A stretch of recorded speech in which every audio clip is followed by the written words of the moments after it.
El dueño del terreno en donde se ubica el cementerio general era perteneciente a Pero de Valdivia, el mismo que funda Santiago en 1541. Este terreno también pertenecía a Inés de Suárez, cuando se lo traspasa el mismo Pero de Valdivia. La orden dominica son los que le ceden el terreno al cementerio general. Tras perder en el desastre de Rancagua en 1814, se gana la batalla de Chacabuco el 12 de febrero de 1817. Nuevamente se pierde la batalla de Cancha Rayada de 1818. Finalmente se gana la batalla de Maipú el 5 de abril de 1818, tras el abrazo de Maipú. Un año después se firma la Declaración de Independencia el 12 de febrero de 1818. Finalmente el director supremo Bernardo O'Higgins funda el cementerio general el 9 de diciembre de 1821. Espero que también les guste este video. Denle me gusta, compartan, ¿ya? Y dejen su like para seguir creando contenido, ¿ya? Así que de hecho les voy a dar una caminata previa por estos rincones del cementerio general, ¿ya? Y quiero que también logren apreciar el arte que existe en el cementerio general. Así que comencemos.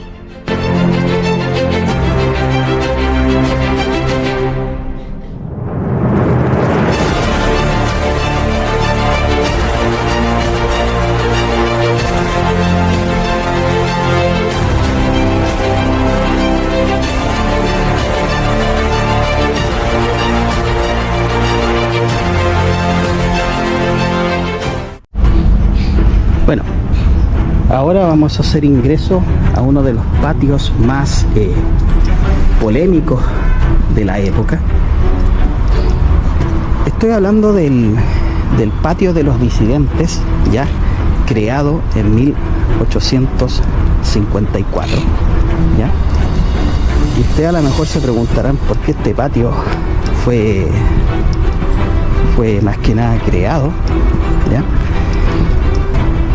Este patio, de hecho, fue creado para poder separar a las personas que no estaban bajo los cánones de la iglesia, y de hecho la Iglesia Católica los llamaba disidentes, por lo mismo, por la misma razón, por no estar bajo los cánones de la Iglesia Católica. Entonces, este patio fue creado especialmente para personas que no profesaban la fe católica. Dicho eso, también a las personas que, por ejemplo, eran sepultadas, ¿cierto?, al otro lado de esta muralla que están viendo a continuación, si las personas sorprendían a algún disidente que estaba sepultado, ¿ya?, los sacaban de sus tumbas y los iban a sepultar justamente a las faldas del Cerro Santa Lucía. De hecho, este patio se crea, como yo les dije al principio de este video, se crea en 1854 para poder separar a las personas que eran disidentes. Hay un acontecimiento que pasó en Concepción también, donde se cuenta la historia del coronel Sañartu, en donde a él lo pillan con una amante, ¿ya?, que tenía el coronel Sañartu, y esto no le gustó a Hipólito Salas, que fue el obispo de Concepción, y a él no le gustó, no le gustó esta noticia, que hayan pillado de alguna manera al coronel Sañartu, ¿ya?, con otra persona. Entonces, ¿qué es lo que hizo Hipólito Salas? Hipólito Salas lo declaró disidente, ¿ya?, lo declaró disidente. De hecho, ¿por qué lo declara disidente? Porque al oídos del obispo de Concepción, Hipólito Salas, le llegó un comentario que el coronel Sañartu había tenido una relación extramarital con su amante. De hecho, Hipólito Salas se niega, ¿ya?, a que el coronel Sañartu fuese sepultado en el cementerio de Concepción. Y esto no le gustó a la gobernación, a los amigos militares y a algunos liberales de la época, ¿ya? Y algunos nacionalistas. Entonces, ¿qué es lo que pasa en ese minuto? De hecho, logran sepultar, ante la negativa de Hipólito Salas de sepultar al coronel Sañartu en el cementerio de Concepción. Entonces, la gobernación de la época dicta de una manera tajante y una manera fuerte: sepulten al coronel Sañartu en el cementerio de Concepción. De hecho, Hipólito Salas seguía negándose ante la molestia, ¿cierto?, de los amigos militares, ante la molestia también de algunos nacionalistas, ¿ya? Entonces, dicho eso, finalmente la gobernación, ¿ya?, de la época irrumpe en el cementerio, rompe los candados y logran sepultar al coronel Sañartu a la fuerza en el cementerio de Concepción. Y ya para ir finalizando esta historia, Hipólito Salas, no gustándole esta sepultura a la fuerza, este funeral a la fuerza, el obispo de Concepción, Hipólito Salas, va a la tumba del coronel Sañartu y pone una especie de estas rejas que ustedes pueden ver, así como está esta tumba, ¿ya? Cerca todo esta tumba alrededor de la sepultura del coronel Sañartu, y lo deja netamente aislado, podríamos decirlo de alguna manera, de las personas que eran católicas, que estaban sepultadas al lado, que estaban bajo los cánones de la iglesia, o para también demarcar que él no estaba bajo los cánones de la iglesia.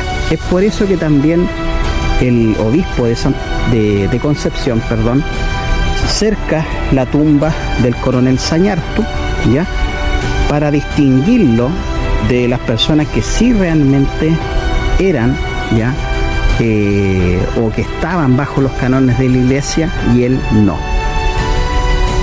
De hecho, se dice que los amantes o las personas que se suicidan en ese tiempo del siglo XIX, ellos no tenían permitido ser sepultados en los cementerios, ¿ya?, porque ellos no estaban bajo los cánones de la iglesia católica, ¿ya? Y es por eso que también se crean estos patios de los disidentes, porque antes la iglesia católica discriminaba mucho a las personas que no estaban bajo, ¿ya?, los cánones de la iglesia, o personas que no estaban simplemente bautizadas, ¿ya?, por los sacramentos, ¿cierto?, católicos que el ser humano tiene que tener. Pero finalmente se termina ese conflicto en el año 1871 en Concepción. Fue un tema bastante controversial, ¿ya? Por lo demás, también este patio se crea, el patio de los disidentes, ¿ya?, se crea netamente para también separar a los no católicos de los sí católicos que están al fondo, al otro lado de este muro. Así que aquí los dejo, ¿ya?, con el patio de los disidentes, creado y construido en 1854.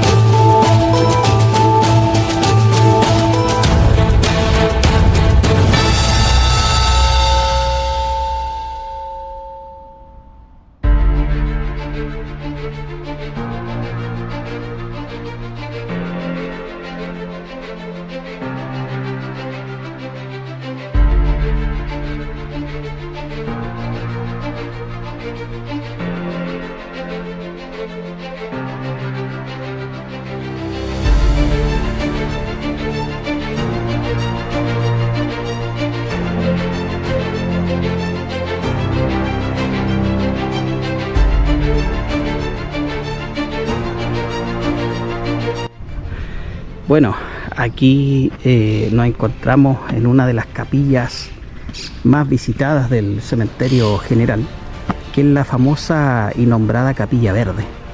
¿Por qué Capilla Verde? Por su color de la piedra. De hecho, la piedra es de color verde, por eso la gente lo llama así.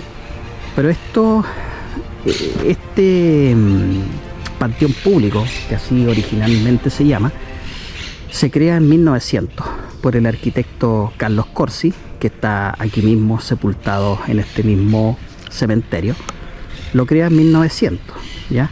¿Y por qué lo crea? Porque en ese tiempo había muchas personas que no contaban con mausoleos institucionales o no contaban con sepulturas propias. Entonces las personas venían a este lugar y se podían ser sepultadas libremente en este lugar, sin alguna petición, sin nada. Las personas llegaban acá y se sepultaban, ¿ya? Esta arquitectura, de hecho, cuando hice un video con un programa, me había equivocado de qué tipo de arquitectura es. Yo dije neoclásica, pero este es greco-romana, ¿ya? Es de arquitectura greco-romana, ¿ya? Donde lo pueden ver en su plenitud, ¿ya? Y los voy a llevar al interior de lo que es la Capilla Verde, con estas columnas romanas, ¿cierto? Que tiene. Vean los detalles que tiene este mismo lugar, ¿ya? Y de hecho, como yo les dije, justamente las personas podían ser sepultadas libremente, ¿ya? Porque no tenían dinero, algunas personas no podían comprarse sepultura, nada. Entonces por eso las personas acudían a este lugar y podían ser sepultadas sin ninguna petición a cambio de dinero. Pero aquí estamos recorriendo, porque también, si ustedes se fijan arriba, tiene como un estilo también de capilla, por eso también se le llama Capilla Verde, ¿ya? Porque también tiene como estas construcciones del cielo, más que nada, que simulan estar, de hecho, al interior de una capilla o al interior de alguna iglesia, ¿ya? Entonces aquí este lugar es muy visitado. De hecho, lo crea netamente Carlos Corsi para personas que podían venir a sepultarse libremente en este lugar en 1900. No hay una fecha exacta de su construcción, pero aquí los dejo con esta vista maravillosa al interior de la Capilla Verde.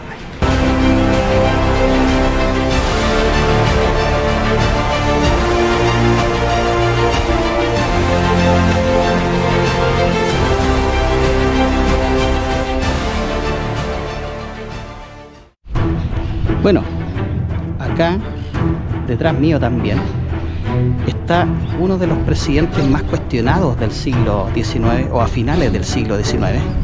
Estamos hablando del presidente Domingo Santa María, uno que crea las leyes laicas el 2 de agosto de 1883, el mismo que provocó la separación del Estado con la Iglesia.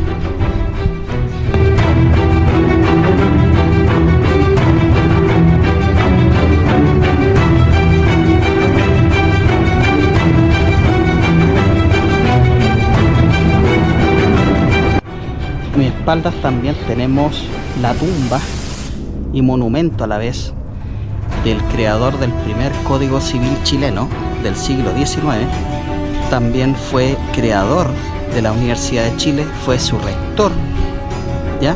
Y fundador de la Universidad de Chile. Nacido justamente, como dice ahí, en Caracas en 1781, fallece aquí en Santiago en 1865, en donde los estudiantes, ya sea de cualquier carrera, ¿ya?, le deben a pedir que les vaya bien en los estudios netamente a Andrés Bello. De hecho, Andrés Bello López, para que usted sepa, fue el abuelo de Rebeca Mate Bello, la escultora chilena más sobresaliente a inicios del siglo XX.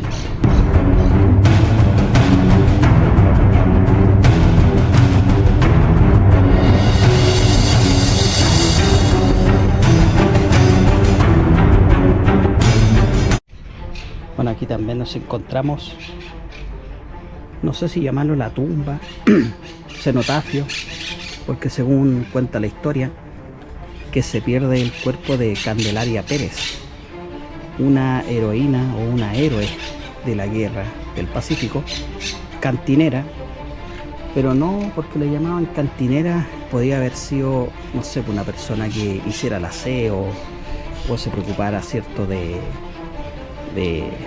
un restaurante, sino que a las cantineras les llamaban soldados, les llamaban soldados, no por llamarse cantineras se llamaban personas que ejercían otro tipo de trabajo, sino que a las cantineras se les llamaba soldados, se les reconocía así. Pero ella estuvo en la guerra del Pacífico como dijéramos a mediados, cierto, del siglo XIX, que eso no sé si a lo mejor me voy a equivocar en esto, corríjanme, que parece que la guerra del Pacífico fue entre 1834 hasta 1839 o 1836 a 1839, ¿ya? Voy a tirar varias fechas, ¿ya? Pero los conocedores de la guerra del Pacífico, no quiero tampoco insultarlos tampoco a los conocedores de la guerra del Pacífico, pero aquí estamos en una de las tumbas o cenotafios de Candelaria Pérez, más conocida como la Sargento Candelaria. Y veremos a otra heroína de la guerra del Pacífico.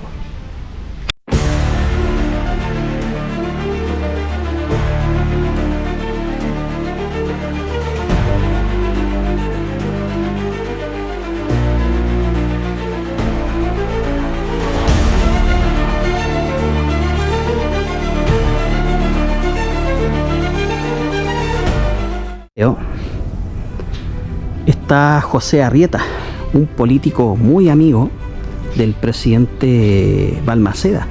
Él de hecho se encarga de los funerales del presidente Balmaceda. De hecho, se dice que Balmaceda estuvo sepultado en este mausoleo de su gran amigo José Arrieta, cuando les dije hace un momento atrás que el presidente se suicidó el 19 de septiembre de 1891.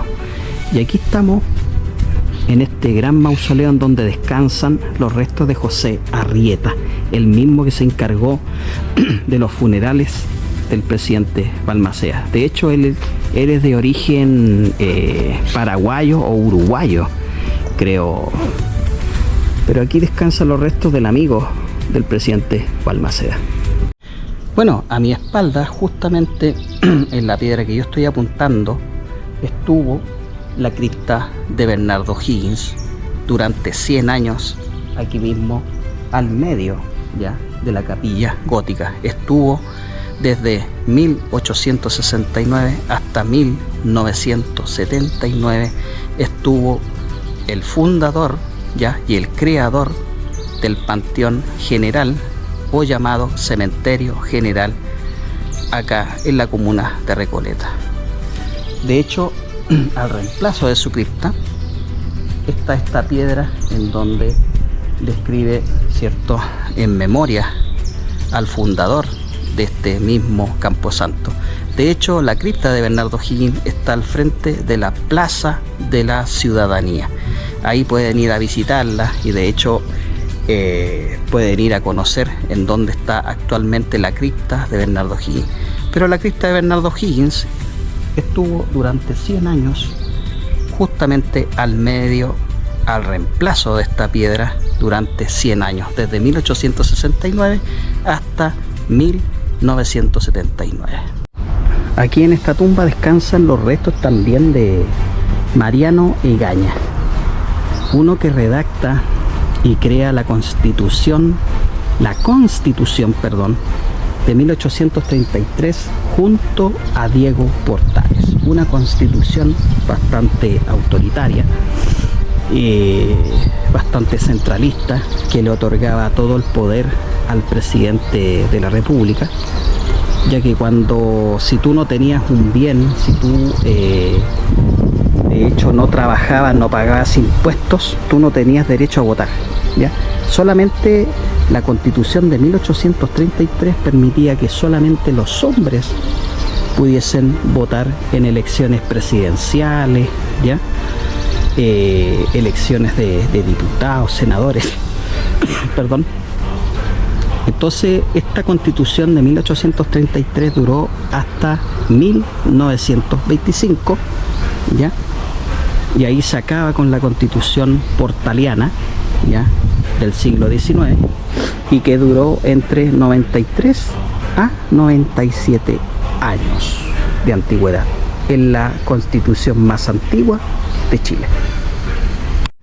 Bueno, atrás mío, como dice arriba, estoy en el mausoleo del presidente Manuel Montt Torres.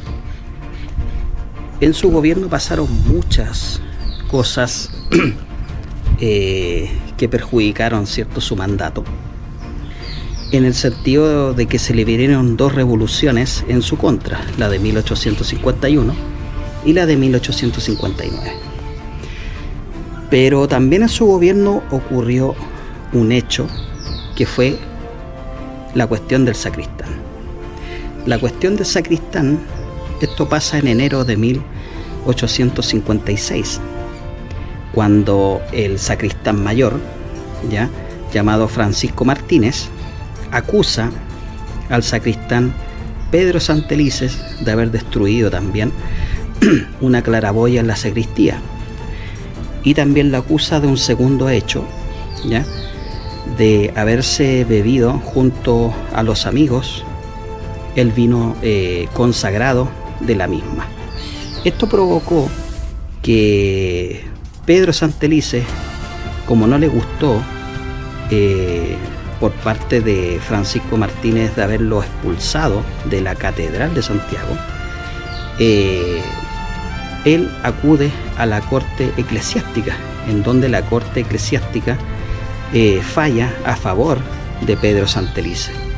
De hecho, Francisco Martínez, no conforme con este fallo, acude ya al Tribunal Supremo en La Serena, en donde lo deja prácticamente este fallo nulo, cosa que después se convertiría en un gran problema, porque los mismos sacerdotes que componían el Tribunal Eclesiástico enviaron este problema a la justicia civil, en donde la justicia civil falla a favor de Pedro Santelices y le ordena al arzobispado de Santiago nuevamente que se reintegre a sus funciones. Esto llegó a oídos del entonces arzobispo de Santiago, Rafael Valentín Valdivieso, cosa que Valdivieso no le gustó este fallo, y él se negó a reincorporar al sacristán Pedro Santelices. De hecho, él se rebeló ante el juzgado, ya ante la Corte Suprema, pero la Corte Suprema también le dijo que si seguía interviniendo en este fallo, él se podía ir detenido. Tras pasar los días, Rafael Valentín Valdivieso acude al presidente Manuel Montt, para ver si él puede intervenir ya en este problema, en este fallo que generó la Corte Suprema. De hecho, Manuel Montt, él le dijo al arzobispo de Santiago que él no podía intervenir con los fallos de la Corte de la República, ¿ya? Entonces él no podía, de hecho, poner o meter sus manos, ¿cierto?, ante este fallo, porque tenía que respetarse el fallo de los tribunales de la República. Entonces, como en esa instancia, Manuel Montt como que se lavó las manos un poquito para no tener problemas, porque lo que pasa es que muchos conservadores de la época apoyaban su gobierno. Entonces, ¿qué es lo que pasa? Que el arzobispo Rafael Valentín Valdivieso igual lo puso en un aprieto incómodo a lo que es el presidente Manuel Montt. Y para resolver ya esto definitivamente, el presidente envía a su ministro, que está justamente acá al lado, que es Antonio Varas. Antonio Varas, como era su ministro, mano derecha del presidente Manuel Montt, conversó con los sacerdotes, ya, que componían el tribunal eclesiástico, más el denunciante, que fue Francisco Martínez, quien expulsa al sacristán de la Catedral de Santiago, y les dice que este fallo lo dejen nulo y que retiren la querella contra el sacristán Pedro Santelices. Así que aquí los dejo netamente, y aquí estoy sentado ya en el mausoleo donde descansan los restos del presidente Manuel Montt Torres. Cuando sucede este problema, muchos conservadores se empezaron a alejar del gobierno del presidente Manuel Montt, ya que no le prestó mucha ayuda a la Iglesia Católica, y desde ahí que muchos conservadores se fueron y crearon la fusión liberal conservadora ya del siglo XIX, en donde en 1861 sale electo el presidente José Joaquín Pérez.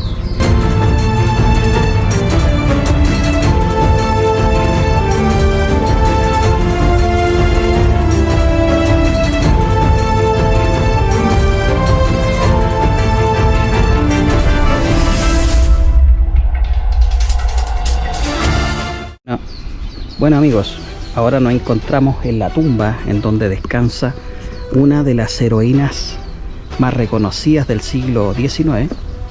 Estamos hablando de Paula Jara Quemada, una que contribuyó en la independencia de Chile tras ayudar al ejército patriota que perdió la batalla de Cancha Rayada de 1818. Ella, de hecho, cuando los malobrados soldados patriotas estaban heridos, Paula Jara Quemada los refugia en su hacienda, ¿ya? Y de hecho lo esconde a los soldados patriotas que venían arrancando, ¿cierto?, del desastre de Cancha Rayada, también se le puede llamar. Y de hecho ella los proviene de provisiones, de armas, ¿ya? Ellos logran recuperarse y se van a la batalla de Maipú. Entonces, Paula Jara Quemada también nunca se dio contra el ejército realista, en el sentido de que el ejército realista le estaba la estaba obligando a Paula Jara Quemada de poderla surtir o poder donarle pertrechos, que así se llamaban antes, la mercadería que tenía Paula Jara Quemada en su bodega, porque como era una aristócrata también de la época, muy adinerada, era de buen pasar Paula Jara Quemada, el ejército realista le estaba exigiendo que si lo podía provenir de pertrechos de mercadería, ya que estaban muy muertos de hambre, se puede llamar, estaban ya fatigado el ejército realista, y en donde Paula Jara Quemada se niega ya a poderle darle los recursos que le pedía el ejército realista. De hecho, a los realistas le dijo que si seguían insistiendo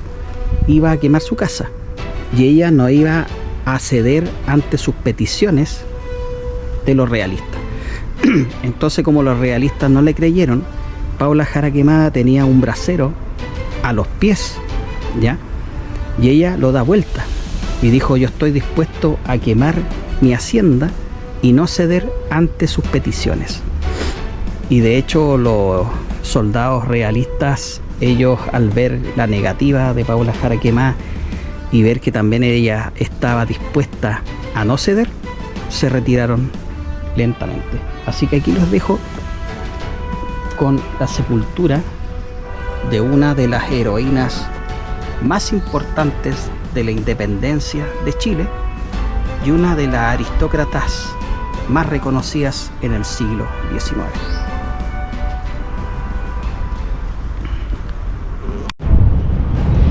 Bueno, mis queridos amigos, aquí a mi espalda me encuentro en la Plaza La Paz, ¿ya? Un lugar en donde se instaló, ¿ya?, el monumento de las víctimas del incendio de la compañía. De hecho, este monumento primeramente estaba al interior del cementerio general hasta 1928, cuando lo saca el escultor, ahora se me fue el nombre, que también perteneció a los voluntarios de bomberos, que está acá mismo sepultado en el cementerio general, en su mausoleo de las Bellas Artes, ¿ya? Entonces, este monumento, como ustedes lo están viendo a continuación, allá arriba, se encuentra la escultura llamada La Dolorosa. Esa escultura, la que están viendo arriba, esa fue traída desde Francia, desde la fundidora Valdosne, la que yo les dije que data del año 1830, ¿ya?, en donde antes no existían escultores. Después, a mediados o a finales del siglo XIX y a comienzos del siglo XX, nacieron dos escultores que fueron muy sobresalientes a fines del siglo XIX y a comienzos del siglo XX. Estoy hablando de Virginio Arias y estoy hablando de Rebeca Mate Bello, nieta de Andrés Bello López. Entonces, este acontecimiento pasa el 8 de diciembre de 1863, ¿ya? Se le echa la culpa a un sacristán cuando él estaba encendiendo las velas del altar mayor en la iglesia de la compañía, en donde una de las llamas logra alcanzar una de las guirnaldas que están justamente en el altar mayor, en donde se empieza a incendiar con total rapidez el techo de esta iglesia, y en donde las personas empezaron a abarcarse, ¿ya?, a las puertas, pensando que las puertas también se abrían hacia afuera y no, solamente se abrían hacia adentro, y todas las personas hicieron una trampa mortal en donde algunas personas intentaban rescatar algunas víctimas del incendio de la compañía por entre medio de esta puerta, ya que habían cientos de miles de personas intentando escapar de las llamas del incendio de la compañía. De hecho, Francisco Bascuñán Guerrero pierde a su hermana Mercedes Bascuñán Guerrero en el incendio de la compañía, junto también a sus sobrinos que tenía el intendente de Santiago, Francisco Bascuñán Guerrero. Y aquí podemos ver que realmente estamos en el monumento de las víctimas del incendio de la compañía. De hecho, este lugar es la tumba en donde están los restos de las víctimas del incendio de la compañía de 1863. Así que aquí los dejo con el monumento, ¿ya?, de las víctimas del incendio de la compañía.